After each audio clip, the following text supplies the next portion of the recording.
Sadhguru, I believe that talent is something which is grossly exaggerated in success. When I was in medical school, I used to teach martial art. That was my passion.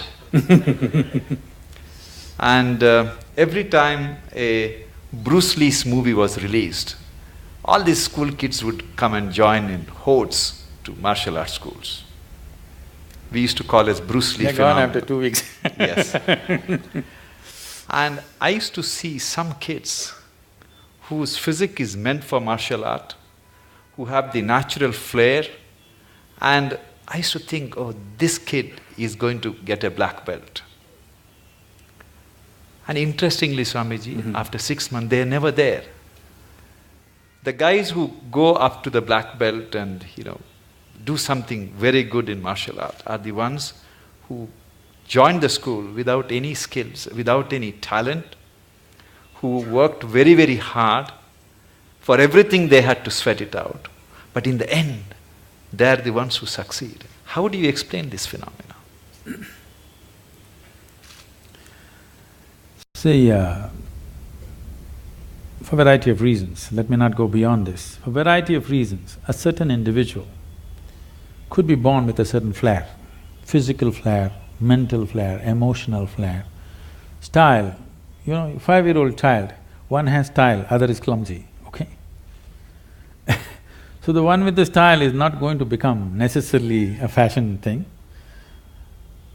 Somebody else who seems to be clumsy may grow into something else. Like, you don't know when a woman is pregnant, the child within that womb, whether it's a sage or a sorcerer, nor the woman know. No, the mother does not know whether she is producing a sage or a sorcerer or what. This is because, I use the word coherence because of modern science is using that word. Who you are here right now, as you sit here, this is physics. Every subatomic particle is in constant contact with everything. What you call as cosmos is living life and it's a live mind. You have captured only one small part of it. If you work with only that one small part of what you have captured, both as life and as intelligence, you will function at a certain level. If you apply yourself to break the barriers of your limitations that you've set for yourself, then there is an intelligence beyond anybody's understanding, beyond anybody's estimate, which is available to you. Once this is available to you, people think you're superhuman. No, this is not about being superhuman. This is about realizing that being human is super.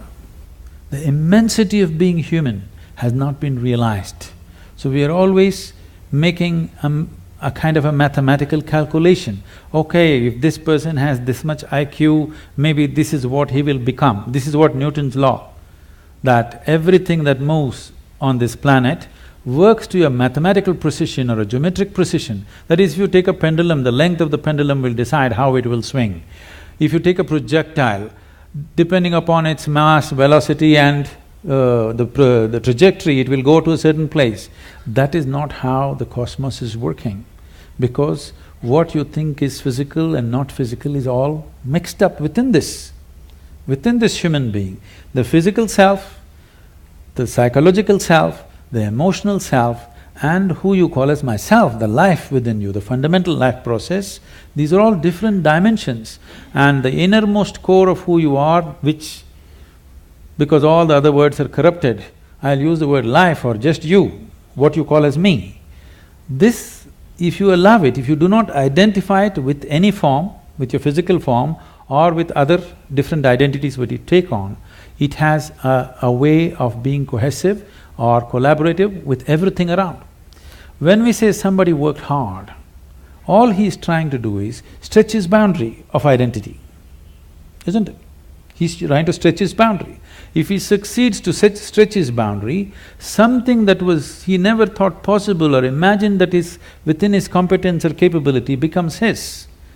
Miraculously, I can show you hundreds of people who come to me, we prepare them for a certain period and then we initiate them. In 24 hours, you will see the shape of their face will change. Genetics are altered in 24 hours' time. You can see the photographic images, they have actually changed dramatically overnight simply because of a certain extension of their identity. So, in the Indian spiritual milieu, so when you say spiritual, we must understand this. This is not about looking up or looking down. When we say spiritual, we are talking about transcending the limitations of physical. So right now, the physical is here as if it's a solid entity in people's experience. But modern physics is telling you and medical science is beginning to tell you, or if people don't understand, if they just hold their nose for 2 minutes, they understand that they are not an independent existence. It is in transaction, not just in terms of breath. Even on the level of subatomic particles, it's in constant transaction.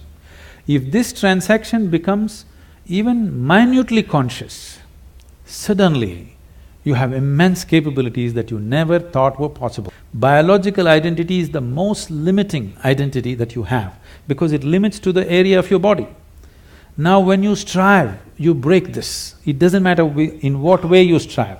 Most people strive in unconscious, unscientific, simply out of striving, they do things. But there are ways to strive scientifically in a proper way. There are tools to strive with specific direction to break the limitations of who we are. If you break this boundary, the subatomic particles are transacting, the intelligence is transacting, only you're missing the whole game. If you don't miss the game, if you are in the game of life, not in the game of thoughts and emotions, you are in the game of life, suddenly just about anything you want you can do, not this or that. I'm saying anything a human being can do, simply if he breaks his barriers. And these barriers are many levels, but the most fundamental thing is the identity.